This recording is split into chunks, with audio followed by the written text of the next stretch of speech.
अस्सलाम वालेकुम। वालेकुम सलाम रहमतुल्लाहि व बरकातुहू।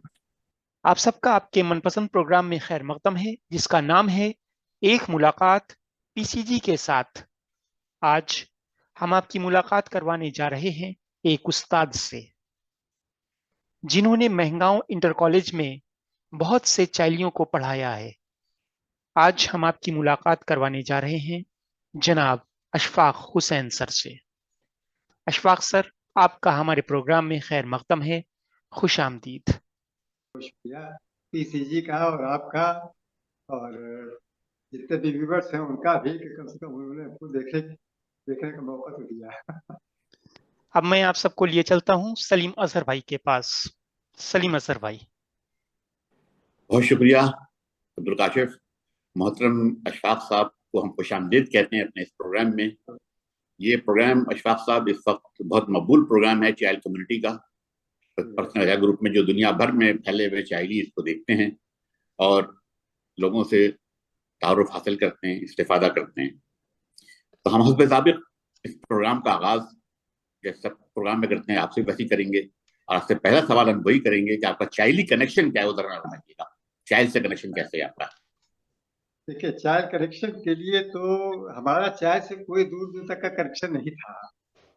हमारा महगांव आना और फिर वहां पर धीरे धीरे करके लोगों से तारुफ होना, और इस तरीके से कई साल, करीब करीब 7 8 साल 10 साल हमने वहाँ शुरू शुरू में जब पढ़ा, तो अल्लाह के फजल करम से कुछ हमारा भी चर्चा चला, और वहाँ के लोगों का भी हम सबको जानकारी मिलती रही।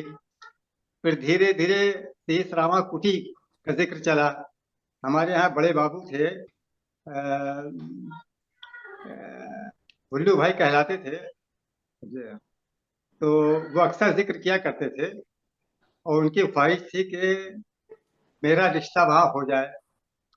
और मैं बड़ा घबराता था, रिश्ते रिश्ते से बहुत दूर रहना चाहता था। लेकिन फिर बाहर वाले के कुछ अप्रोच हुआ, घर में भी हमारे, अच्छा हमारे फादर रेलवे में आरडब्ल्यू पे थे, तो वो इलाहाबाद से दिल्ली ड्यूटी किया करते थे, तो रास्ते में सही इस्लामाबाद पड़ता था। तो उनके कुछ दोस्त सही इस्लामाबाद के भी थे जो उन्हीं के डिपार्टमेंट पे थे। तो इस तरह से सही इस्लामाबाद का नाम तो जानते थे, लेकिन वहां से कोई ताल्लुक हमारा था नहीं। बहरहाल के धीरे धीरे करके फिर अब अल्लाह जहाँ रिश्ता बनाता है वो खुद ब खुद रिश्ते जुड़ते हैं। और इस तरीके से हमारी शादी हकीम आफाक अहमद साहब की बेटी के साथ, जिनको नीलम कहते हैं, शायद पता नहीं सुना हो, आपने नहीं सुना हो। तो पहले मैं समझता था कि नीलम कोई हिंदू औरत है, क्योंकि उनका भी बड़ा चर्चा महगांव में था।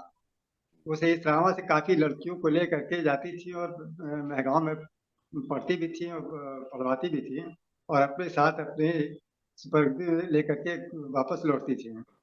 तो उनका बड़ा चर्चा हुआ करता था। हमारे यहाँ के टीचर भी वहां जाते थे पढ़ाने के लिए, तो उनका जिक्र करते थे। तो हम ये ख्याल हमारे नहीं था कि ये कोई मुस्लिम है, मैं सोचता था कोई हिंदू लड़की है, लेकिन बड़ा इंटरेस्ट है, और पढ़ाई लिखाई में बड़ा इंटरेस्ट लेती है। खैर, धीरे धीरे करके फिर वो सिलसिला चला और ताल्लुकात बने, और इस तरह से शादी हो गई। बस हमारा ये जो कनेक्शन चला, और फिर उसके बाद जब महगांव में हम पहुंचे तो 21 साल 22 साल की उम्र में हम पहुंचे थे। तो एक तरह से कहिए कि लड़कपन कम जवानी से हमने शुरू किया, बुढ़ापा तक पढ़ा रहे, तो हमारा ये पूरा कनेक्शन ही चाइल्ड का हो गया। बिल्कुल। ये तो तो जब सही पहली है। पहली बार मैं जब फेसबुक पे मैं आया था, तो सबसे पहले मैं इसी ग्रुप में ज्वाइन हुआ। तो काशिफ साहब ने मुझसे पूछा कि आपका चाइल्ड से क्या संबंध है। तो हमने कहा, बहुत क्लियर हमें बताया। हमने कहा कि देखिए, हमारा चाइल्ड से कोई संबंध नहीं है। मेरी बेटी ने मुझे चाइल्ड चाइल्ड ग्रुप को ज्वाइन कराया है। अब अगर मेरी बेटी चाइल्ड ग्रुप में है, तो फिर समझिए कि मेरा कनेक्शन उसी से मेरा होता है। इस तरह से मैं चाइल्ड ही हो गया। तो खैर उन्होंने कहा कि नहीं ठीक है, अब साहब ने, मैं कॉलेज में हूँ, ये वो। खैर उन्होंने हमको एक्सेप्ट कर दिया, तो अब हम चाइल्ड ही हो गए। वाह वाह। नहीं, मेरे ख्याल में तो आप बहुत बड़े चाइल्ड हैं। मसला ये है जी कि आपने शादी भी चाइल्ड में की और जी आपने चाइल्ड में महंगाओं में रहकर बेपनाह चैलियों को आपने तालीम का जेवर से रास्ता किया, तो अल्लाह सबसे बड़े चैली तो आपने। अल्लाह का करम। बिल्कुल। अच्छा जी। जनाब अली, तो अब दूसरा सवाल आपसे हम ये करेंगे, जरा थोड़ा सा हमें अपने तालीमी और प्रोफेशनल सफर के बारे में भी आगाह करें कि आपका जी तालीम के सफर का रहा, फिर प्रोफेशनल सफर के नहीं बारे में देखिए, बताएं। हमारा ऐसा कोई खास बैकग्राउंड नहीं है जिसको कि कहे, लेकिन अब आप कह रहे हैं तो उसको थोड़ा बहुत बताना भी जरूरी होता है।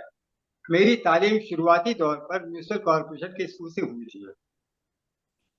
1950 1952 में हमारा एडमिशन हुआ था एक में, तो तब नर्सरी केजी वगैरह को नाम निशान नहीं होता था, बस उठाया जा करके एडमिशन हो गया सरकारी स्कूल में।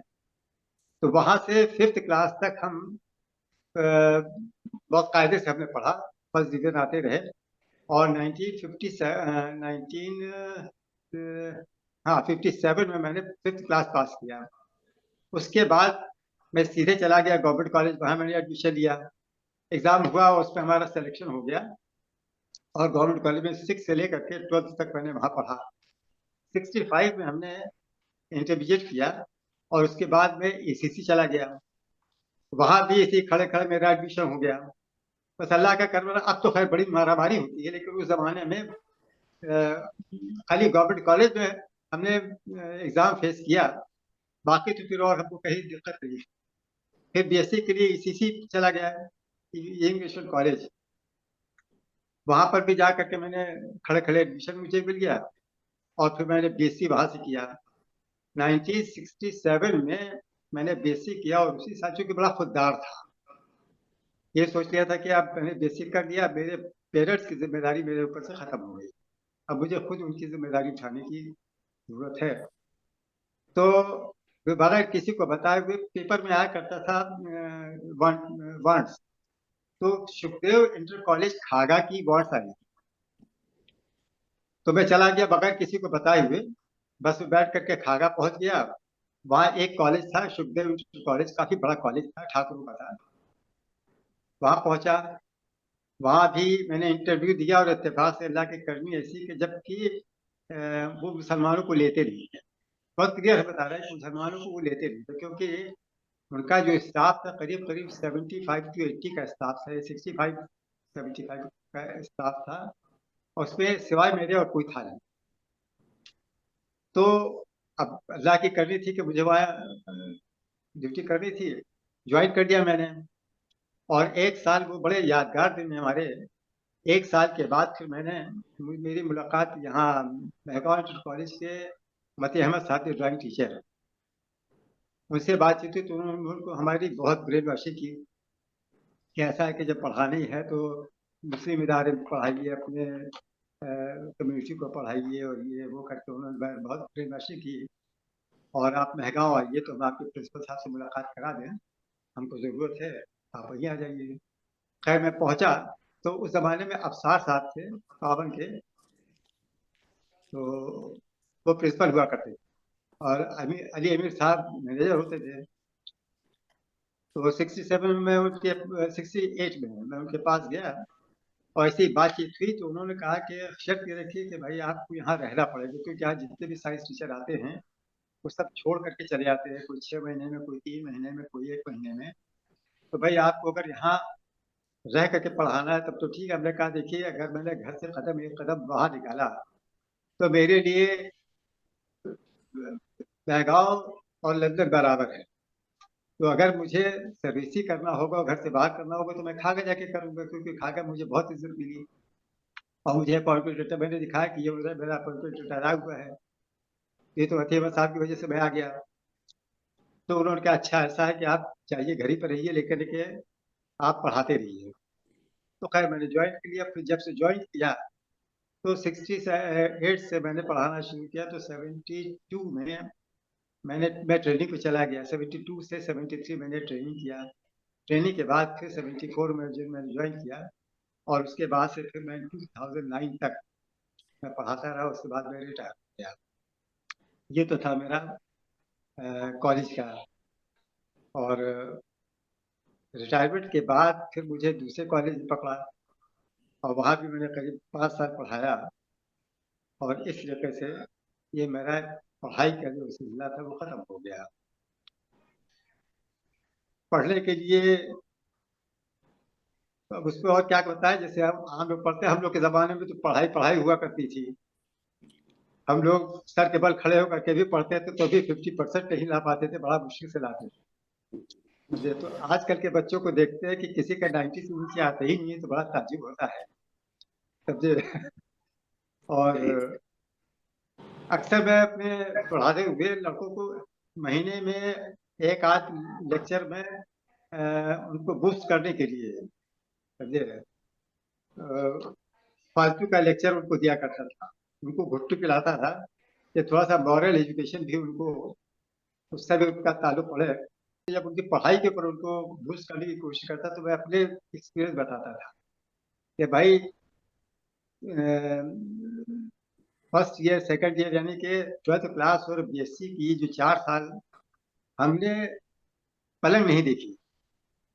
पलंग लगी रहती थी, बिस्तर लगा रहता था, लेकिन हम उस पर सो नहीं पाते। रात दिन पढ़ाई होती थी, सारी सारी रात हम लोग बैठ करके पढ़ते थे। हमारा सब्जेक्ट था फिजिक्स केमिस्ट्री मैथमेटिक्स, और उसमें मैथमेटिक्स में ही सबसे ज्यादा, मैथमेटिक्स और केमिस्ट्री में सबसे ज्यादा हमको मेहनत करनी पड़ती थी। तो रात रात भर जुटे रह जाते थे। अब integral calculus, differential calculus, attraction potential, statics, dynamics, ये क्वेश्चन ऐसे लेंदी लेंदी होते थे कि और जूझे रहो। अच्छा, उस जमाने में ना तो कोचिंग मिलती थी ना कोई ट्यूशन मिलता था। बहुत रईस होते थे वो करते थे, या बहुत कम बुद्धि वाले पैसे वाले होते थे वही ट्यूशन करते थे। बड़ा मायूब समझा जाता था। कॉलेज में जब कोई पता चल जाता था कि ये लड़का फलाने से ट्यूशन लेता है तो हम लोग बड़ी मजाक उड़ाते थे, यार ये इतना है और ट्यूशन लेता है जाकर के। तो ट्यूशन उशन को कोई रिवाज नहीं, तो हम लोग अपनी सलाहियत के हिसाब से पढ़ते थे, और उसी में जो नंबर मिल जाता था अल्लाह का शुक्र अदा करते थे। तो इस तरीके से सही, एजुकेशन माशाल्लाह जी। और माशाल्लाह माशाल्लाह माशाल्लाह। ये आपने बड़ी तफसील से माशाल्लाह बताया अपना।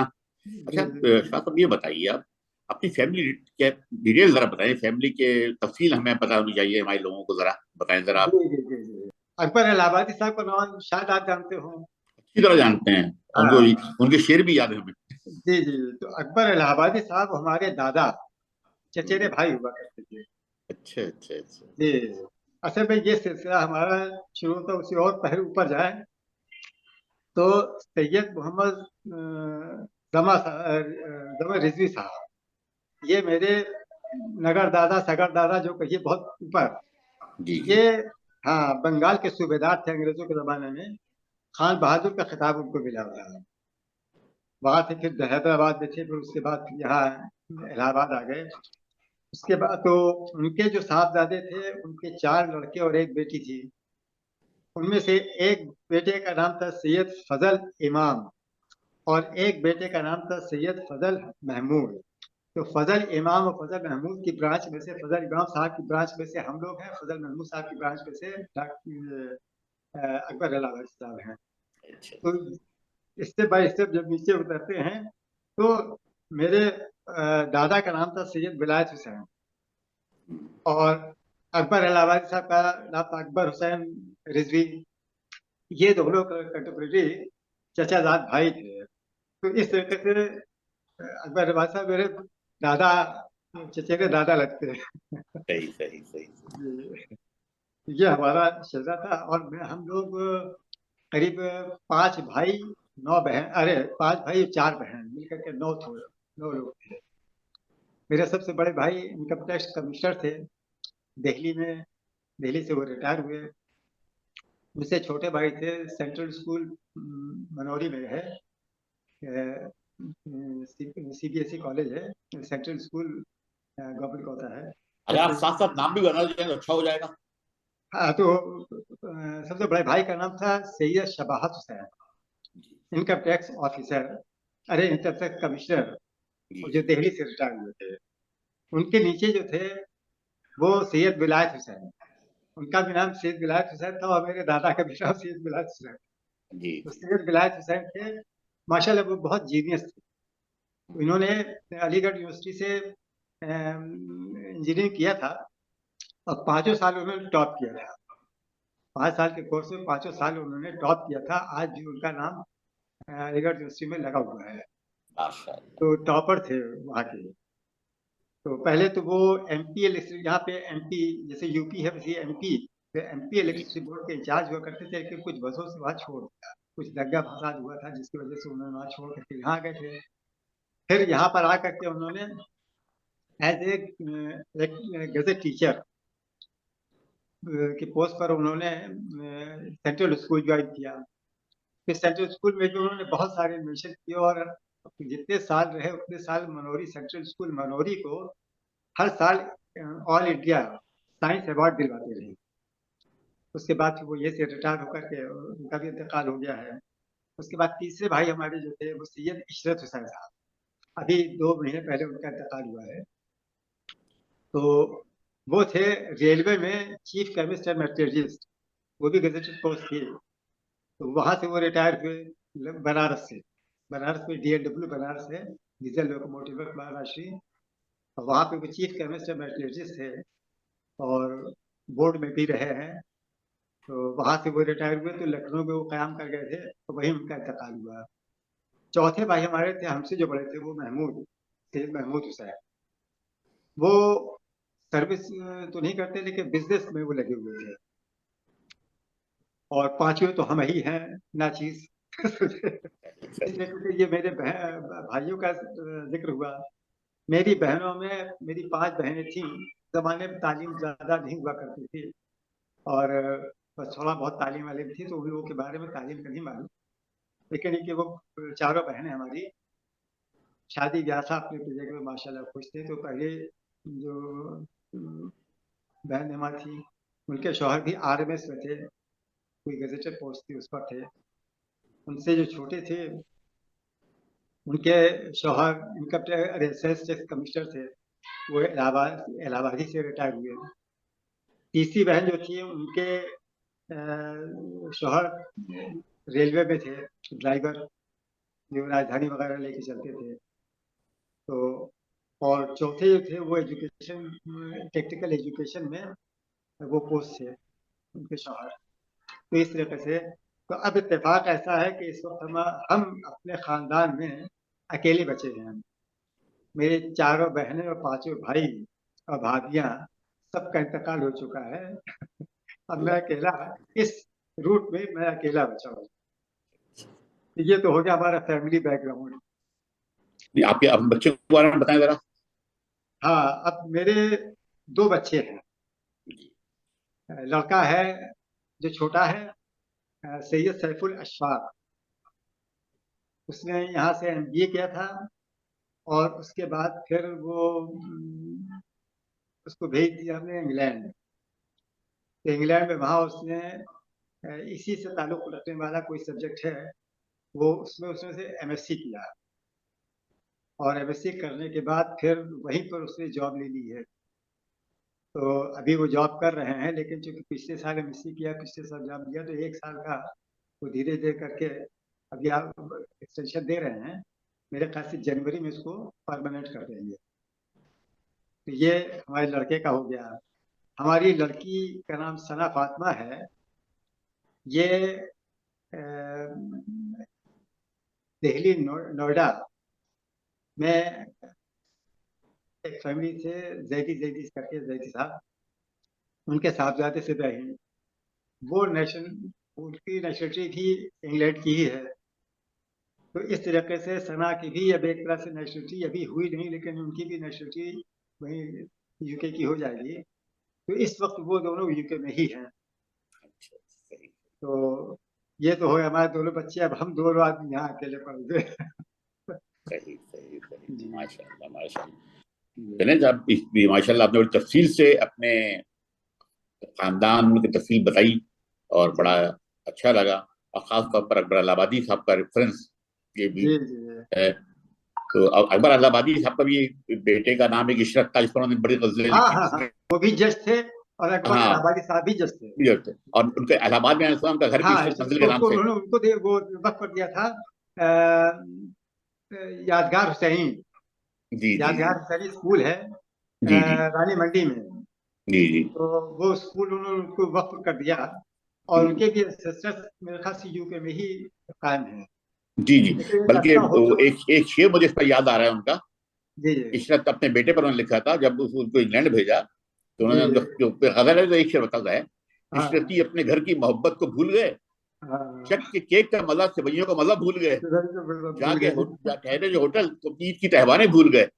जी।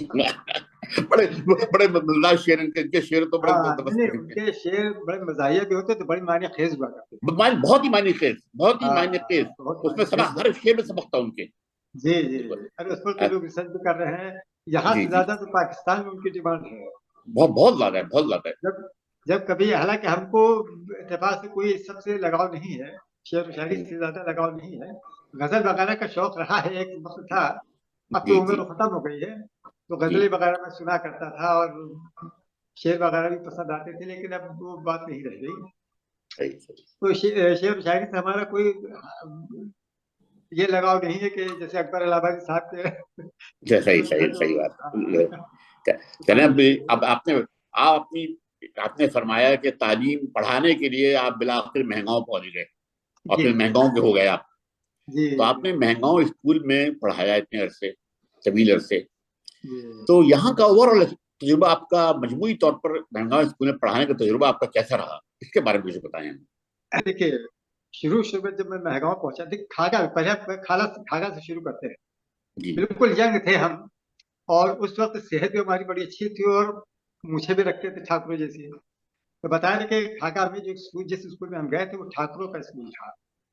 और वहाँ का मैनेजर खाली लंगोट पहनता था। बाबा सुखदेव बाबा कहलाते थे। वो लंग धुलंग ऐसे ही रहते थे, और लंगोट पहन करके। लेकिन दबदबा उनका बहुत था, उस पूरे इलाके में दबदबा उनका बहुत था। तो जब मैं पहुंचा तो वहां के जो क्लर्क थे, श्रीवास्तव जी करके थे, तो उन्होंने हमारा नाम जब देखा, जब स्लिप हमें दिया उनको, अपना सर्टिफिकेट वगैरह, तो नाम दिया, तो उन्होंने खास तौर से हम हमारे पास आए। तो उन्होंने कहा कि देखिए सर, आप से इंटरव्यू में जिस तरह से पूछे, आप जवाब दीजिएगा, लेकिन आप किसी बात को का बुरा ना मानिएगा। बाबा बैठेंगे, और बाबा की जबान बड़ी अखरीली है, बहुत अक्खर जबान है।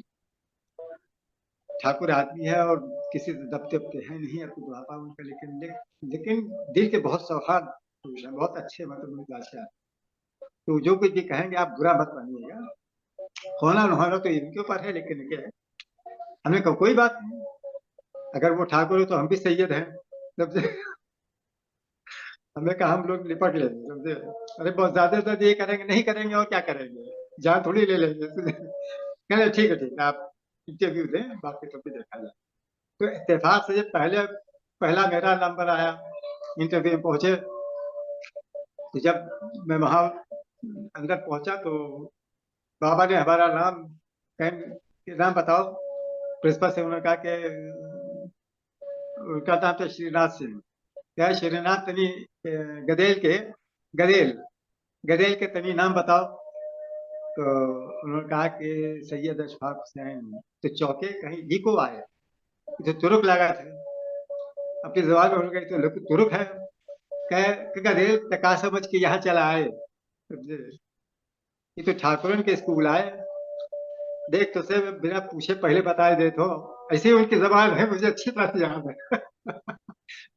कि देख गदेल मैं पहले से बता दे, तो अगर मौका कोनो ठाकुर मिली तो सबसे पहले मैं ठाकुर का रखी हूँ, ठाकुर के बाद में ब्राह्मण का रखी हूँ, ओके बाद फिर अगर तू नंबर आई तब तो का रखी होगी, तो न रखी हूँ। तो साफ साफ बता दिया है। हमें कोई बात नहीं बात। तो उस वक्त हमने एक उनको कोई जुमला रखा था, इस वक्त याद याद नहीं हमको, लेकिन बड़ा सटीक उनके दिमाग में लग गया। क्या मतलब एजुकेशन, ये सरस्वती के घर में ठाकुर ब्राह्मण और मलेच्छ नहीं समझा जाता, देखा जाता। समझे? हमारे यहाँ ये रिवाज नहीं है कि सैयद हो तो वो पढ़ाने के लायक होगा, और जो चमार है वो नहीं पढ़ा सकता, ऐसा नहीं है हमारे यहाँ। और ये तो सरस्वती का दरबार है, इसमें तो कोई भी आवे और ज्ञान लेकर के चला जाए, तो इसमें हम तो सबको बांटने के लिए आए हैं। हम अकेले ठाकुर और ब्राह्मण को थोड़ी बांटने आए हैं। तो पता जी जी चला कि उन्होंने हमारा वो एडमिशन कर लिया, मतलब हमको सेलेक्ट कर लिया, एक अकेले मुझे। तो हमको बड़ा ताज्जुब हुआ, हमने कहा कि ये एक तो इतना कट्टर आदमी और उसने हम ही को सेलेक्ट कर लिया। खैर उसके बाद फिर हमने काम करना शुरू किया, तो वाकई वहाँ का डिसिप्लिन, यानी हम आपको बतावें कि 60 65 70 से कम का स्टाफ नहीं था, उसमें अकेला मैं मुसलमान था। लेकिन ये नहीं पता चला कि हम मुसलमान हैं। पूरे स्टाफ में बहुत मोहब्बत थी, कुछ खासतौर से बाबा ने भी बहुत मोहब्बत, बहुत ख्याल रखते थे पानी का, इसका उसका, ये वो। तो वहाँ के डिसिप्लिन, अच्छा वहाँ का एक खास बात ये थी कि जब शाम को छुट्टी होती थी और हम लोग जब स्कूल से निकल करके और बाजार से होते हुए अपने अपने गली कूचों में निकल चले आते थे, तब लोग वहां पर साइकिल से बैठ बैठ करके जाते थे, वरना साइकिल पीछे पीछे रहती थी, कोई हम लोग के सामने साइकिल चला करके नहीं आ सकता। मतलब इतना डिसिप्लिन था। तो एक वहाँ का डिसिप्लिन मैंने देखा, उसके बाद तो मैं यहाँ आया। जब यहाँ पे आया महगाम में, तो देखा कि लोग जो है वो लुंगी पहने हुए, लुंगी पीते हुए चले आ रहे हैं। तो हमने कहा यार ये तो बड़ा खराब माहौल है यहाँ का, यहाँ का हम फंस गए मतलब साहब के चक्कर में। यहाँ तो रोज लड़ाई हो गया। अच्छा हम भी बहुत तीखे आदमी थे, तो खैर हमने कहा चलो देखा जाएगा। कि धीरे धीरे करके समझाते समझाते ब्रेन वॉशिंग करते करते काफी सुधार शुरू हो गया।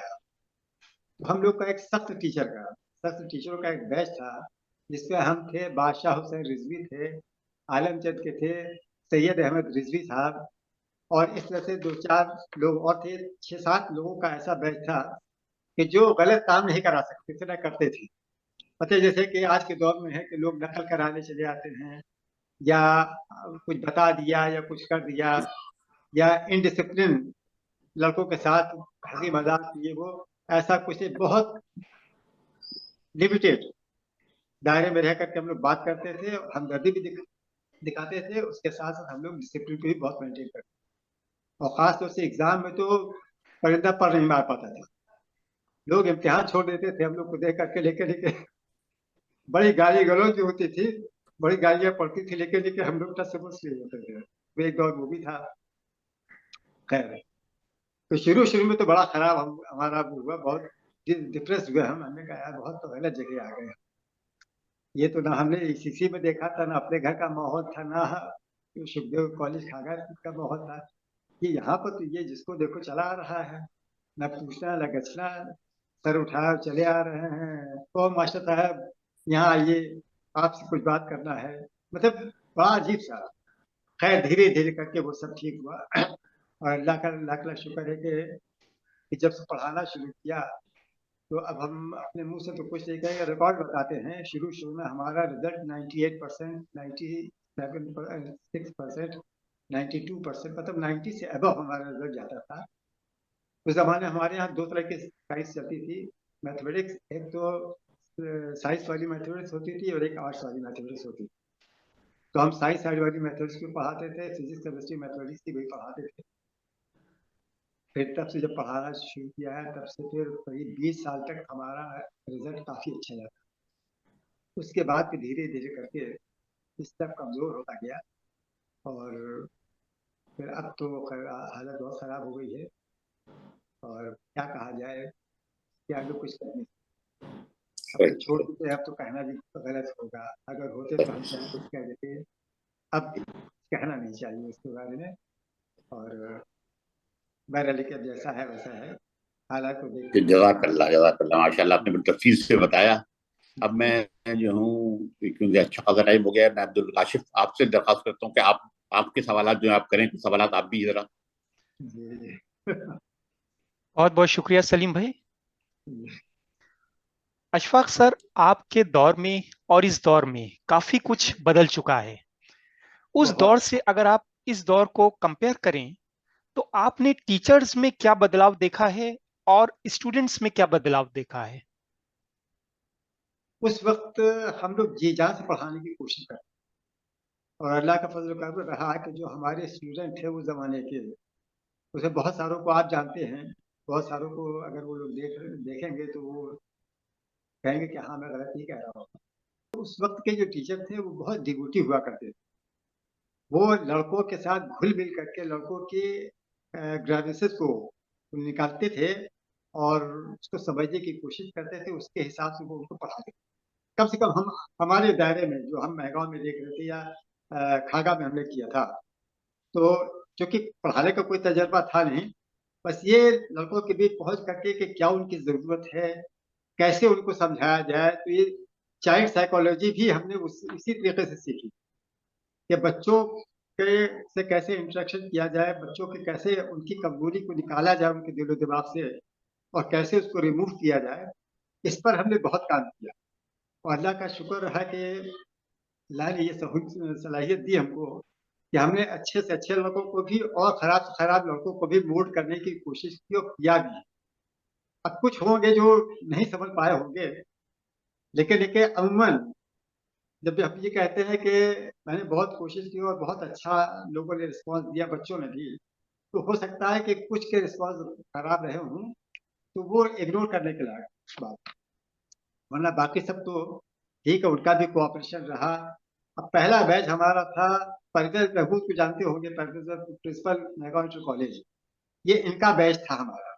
जब मैं वहाँ पहुंचा महगांव इंटर कॉलेज में, तो ये लोग 10th क्लास में थे। ये इदरीस और बहुतों को तो मैं नाम ही भूल गया हूँ, कुछ चले गए पाकिस्तान, मतलब ये सबका एक बैच था।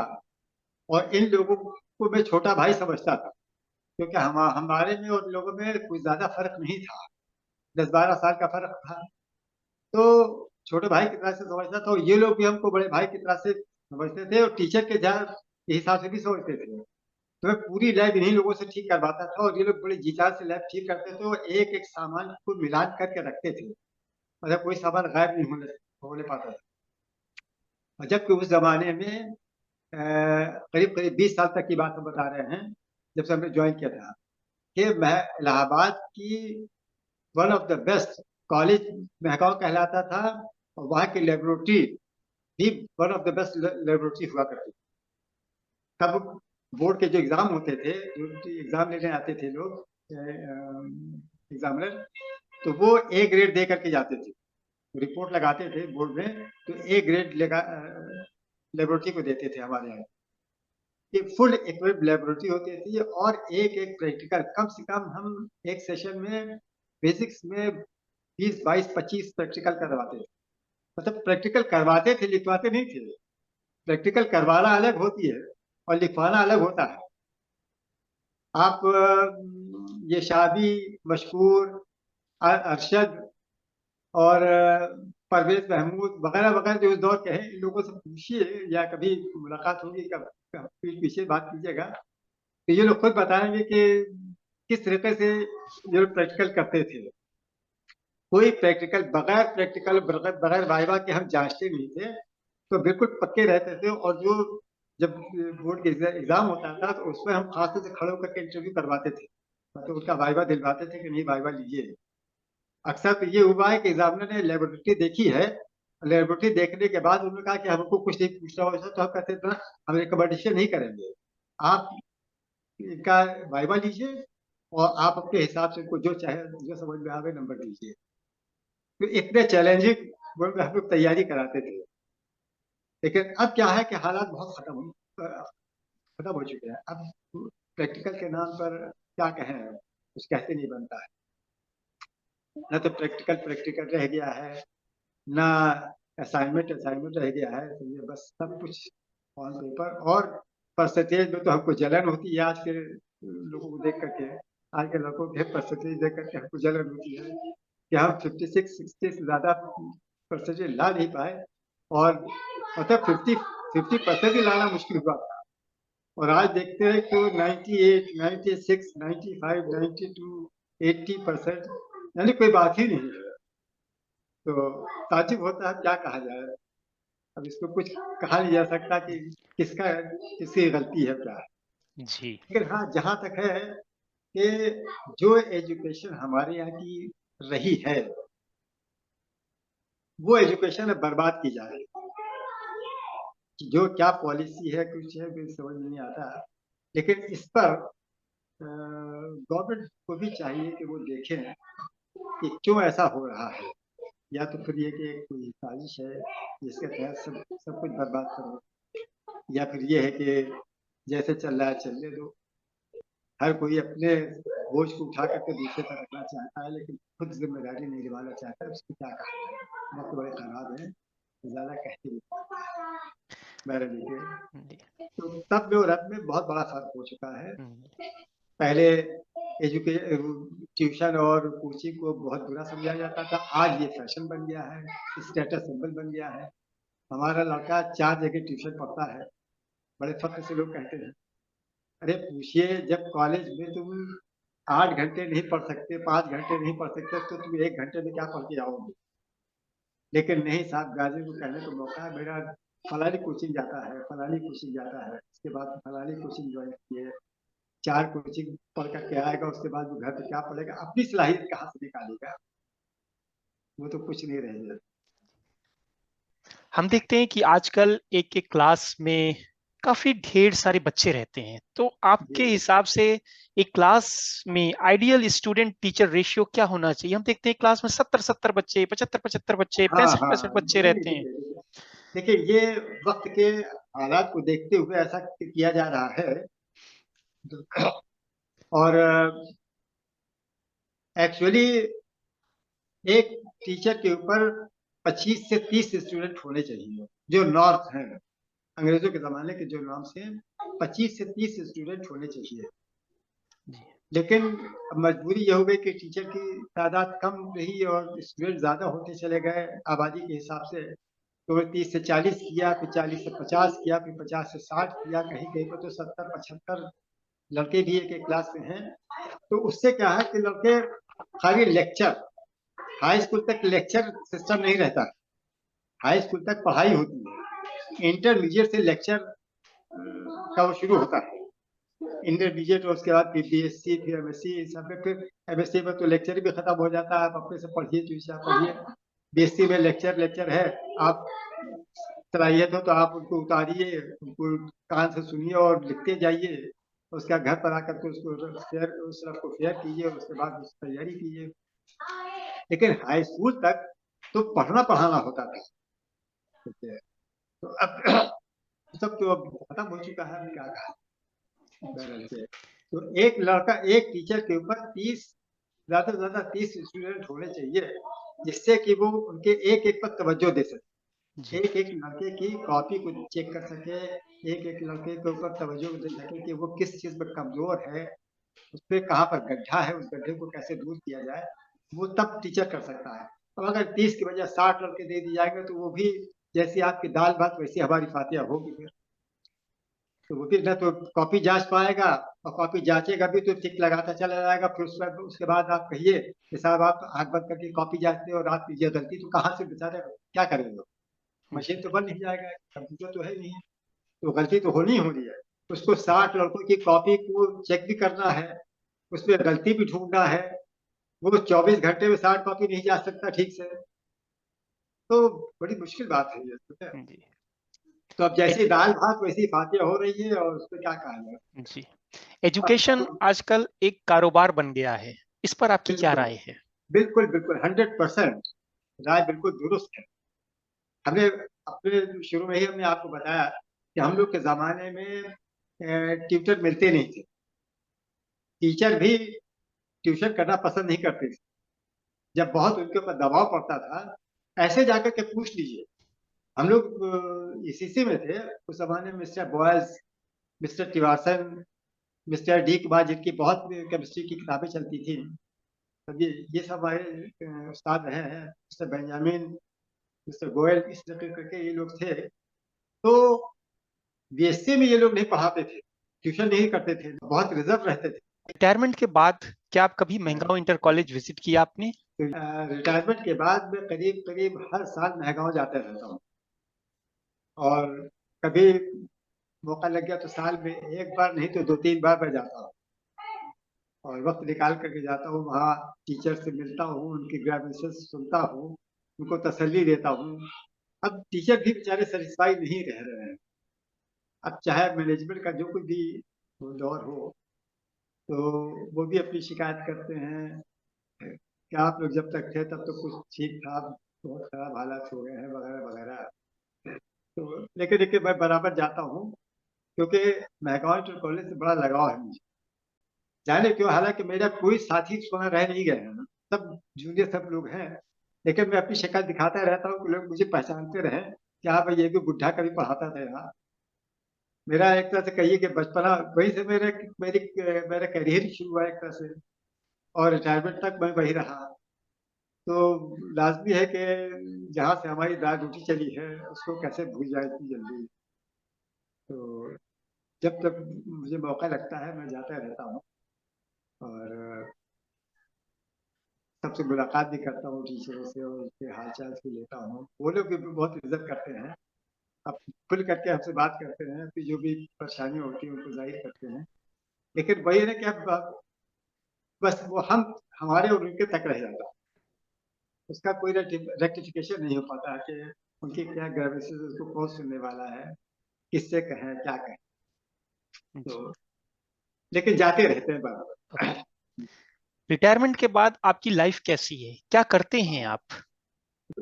जब मैं गांव से रिटायर हुआ था तो 5 साल मैंने फुलपति पढ़ाया, फुलपति इंटर कॉलेज यहाँ बबरौली में है, जीटी रोड पर ही है। तो 5 साल उन्होंने हमको पकड़ा था पढ़ाने के लिए, तो उसके बाद वहां से छोड़ा। तो मैं जब बाहर जाने का इत्तेफाक होने लगा तो अब लड़कों की पढ़ाई सफर करती, इस वजह से मैंने पढ़ाना छोड़ दिया। फिर मैं कतर चला गया, फिर दोहा चला गया, फिर दोहा चला गया। रिटायरमेंट के बाद जो डेली रूटीन है वो अब बताना नहीं चाहिए, कहना नहीं चाहिए, सब तो अल्लाह जाने और हम जाने। हमारी सवेरे की नाइट शुरू हो जाती है 3 बजे या 4 बजे के, अमूमन 3 बजे से शुरू हो जाती है, 3 बजे सवेरे से। उसके बाद करीब 9 बजे तक तो मैं उसी सब में बिजी रहता हूँ। 9 बजे तक फारिग हो जाता हूँ, तब थोड़ा सा फेसबुक उठा करके जिसके सलाम दुआ आती है उनको सलाम दुआ करता रहता हूँ, और कुछ थोड़ा बहुत पोस्ट देख लेता हूँ, फिर थोड़ा सा यूट्यूब देख लेता हूँ। और वक्त इतना छोटा लगता है कि फिर थोड़ी देर में जुहर हो जाता है। जुहर के बाद जैसे खाना वाना खाया, थोड़ी देर लेट गए, अब 3:30 4 बज गए, फिर उठे, चाय पानी पिया, असर का वक्त हो गया, नमाज पढ़ा, फिर थोड़ा सा इधर उधर टहले घूमे, उसके बाद फिर मगरिब का वक्त हो गया, फिर इसी तरीके से ऐशा का वक्त हो गया। तो ये पूरा दिन हमारा इसी में गुजर जाता है। जी। अच्छा, बच्चे भी मना करते हैं कि अब आप कुछ कीजिए नहीं। पहले तो मेरी लेबोरेटरी भी थी, केमिकल लेबोरेटरी थी मेरी, मेटल टेस्टिंग लेबोरेटरी, उसमें मैं काम करता था। लेकिन फिर वो सब लोगों ने बंद करा दिया। बच्चों ने कहा कि अब हम लोग हैं, काफी हैं, अब आप इसको बंद कीजिए, अब हम लोग के साथ घूमिए फिरिए। तो ज्यादातर बाहर बाहर जाना होता रहा, तो इस वजह से तो वो भी लेबोरेटरी बंद कर दिया, कॉलेज भी बंद कर दिया। अब जब खाली बैठते हैं तो फिर यही सब हमारे पास है। मेरा इसी तरीके से पूरा वक्त गुजर जाता है, पता नहीं चलता कि कैसे वक्त बीत रहा। आपका बचपन कैसा था, क्या कौन कौन से खेल खेला करते थे आप? ओह अच्छा, खेल के तरफ और में बचपन की कुछ यादें हो तो शेयर करें। बचपन की यादें, पहले तो मैं खेल की तरफ बताऊं तो मुझे खेल कूद से बड़ा इंटरेस्ट था। मैं जब प्राइमरी में पढ़ता था तो उस जमाने में बच्चों में ड्रिल की बड़ी वो होती थी, हर कॉलेज में ड्रिल सिखाई जाती थी, और बड़ी अच्छी अच्छी ड्रिल उसमें होती थी। तो उसमें मैं पार्टिसिपेट करता था और बहुत इनाम वगैरह लेकर के आता था। उसके बाद जब गवर्नमेंट कॉलेज पहुंचा हूँ तो वहां पे मैंने दौड़ना वोड़ना, कूदना, फुटबॉल, हॉकी, क्रिकेट, इन सब में मैंने पार्टिसिपेट किया। और जब बीएससी पहुंच गया तो भी मैं दौड़ता भी था, 100 मीटर, 200 मीटर, 400 मीटर, 800 मीटर, कोई दौड़ छूटी नहीं थी मुझसे, 1600 मीटर और क्रॉस कंट्री। जब मैं ट्रेनिंग कर रहा था तो उस वक्त भी मैंने क्रॉस कंट्री जीती है। 400 मीटर जीता है, 200 मीटर जीता है अपनी ट्रेनिंग में। माशाल्लाह। और हाँ, और अपने यहाँ क्या है, सीपीआई में मेरी ट्रेनिंग हुई थी, central pedagogical institute government college के बगल में। तो वहां पे मैं कैप्टन था अपने अपने बैच का। तो उस वक्त जो एलटी ट्रेनिटी का बैच था उसमें मैं वहाँ का कैप्टन था और माशाल्लाह बड़ी इज्जत हमारी पाई। उस जमाने में हसन अली अमीर साहब के साहबजादे थे, हसन अमीर भाई। हसन अमीर भाई कहलाते थे, शायद आप नाम सुना हो। जी जी। इनके वालिद क्या नाम है इनका, अरे बड़ा अच्छा सा नाम, जाहिद अमीर उस्मानी साहब के। जाहिद अमीर उस्मानी के वालिद हसन अमीर भाई। भाई वो सब सारा जग भाई कहता था। तो उनके ट्रेनिंग में हम थे। तो उस जमाने में हम कैप्टन थे ट्रेनिंग, पूरे ट्रेनिंग के। तो उस जमाने में भी हमने दौड़ धूप किया। फिर गवर्नमेंट जब यहाँ महगांव थे तो हमको क्रिकेट से बड़ा लगाव था। तो हम अक्सर इलाहाबाद की टीम ले जाया करते थे महगांव खिलवाने के लिए, और महगांव की टीम को ले आते थे इलाहाबाद खिलवाने के लिए। ये सब हमारा चलता रहा। काफी हमने इंटरेस्ट हमको रहा है। और फुटबॉल से लेकर के हॉकी, क्रिकेट, ये जो हमारे दांत पीले पीले आप देखते होंगे बड़ा खराब लगता है। ये दांत बीएससी में हम खेल रहे थे हॉकी। तो एक हमारे प्रोफेसर लेक्चर थे मिस्टर भगत सिंह, भगत नारायण भगत सिंह कुछ ऐसी था। तो वो भी बड़ा अच्छा हॉकी खेलते थे। तो कई बार मैंने उनको डॉज दिया। तो एक बार उन्होंने खिसिया करके जो उन्होंने गुली की तो वो सीधी गेंद आकर के मेरे मुंह के ऊपर लगी तो पूरा सब फट गया ये सब, और हमारे आके के दांत बिल्कुल चटक गए। तो बड़ा खून निकला। खैर उसके बाद से ये दांत हमारे पीले ही पड़ गए। तो अक्सर लोग कहते हैं कि इसको साफ करा दिया, क्यों साफ नहीं होंगे, नाक साफ कराओ, कुछ एनामेल वगैरह लगवाओ, कुछ लगा, नहीं तो साफ नहीं होगा। हमको ऐसी रहेंगे। तो मतलब कोई खेल हमसे छूटा नहीं। और हाँ, ये कि कबड्डी वगैरह में हमको इंटरेस्ट नहीं था, या वॉलीबॉल में या कबड्डी में, इस सब में इंटरेस्ट नहीं।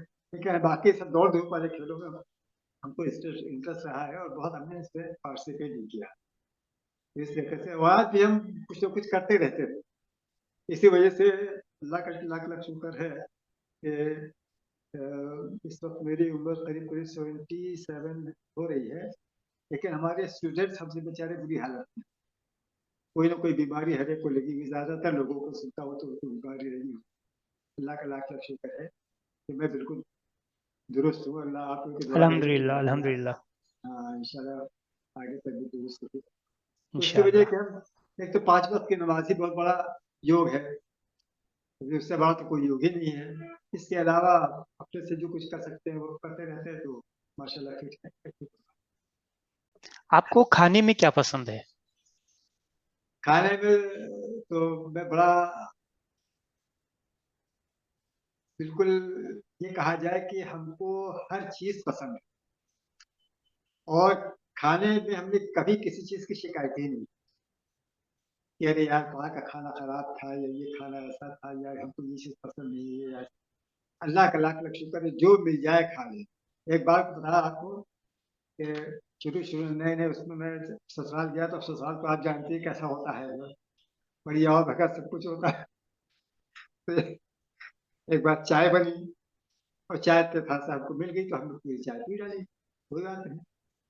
तो अब वो चाय बनी थी, एक और साथ मिली जिनको शुगर थी, तो उनके चीनी पड़ी नहीं थी।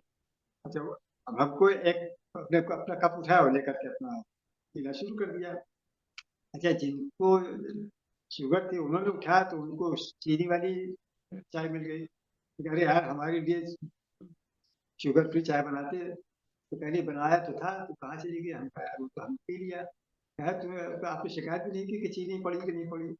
अरे हमने कहा अल्लाह का शुक्र कि चाय मिल गई, यही बहुत बड़ी बात है, समझे। उसमें चीनी को कहाँ तराशते हैं।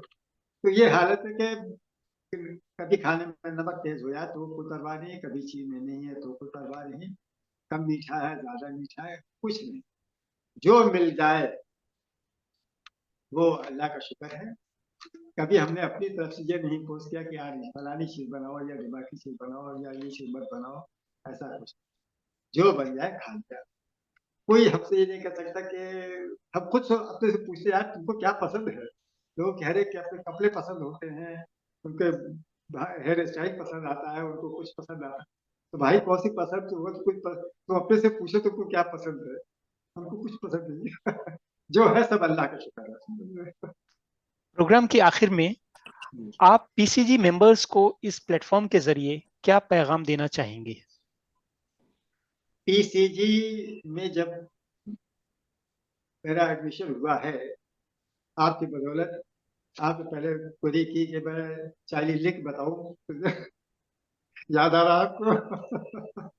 जी जी। तो खैर मैंने बताया था कि मेरी लड़की ने मुझे इस ग्रुप से अटैच किया है, अगर मेरी लड़की चाइल्ड हो सकती तो मैं भी चाइल्ड हूँ, और मेरा ये तो आपने कहा कि नहीं ठीक है। तो लेकिन एक चाइल्ड जो ग्रुप है,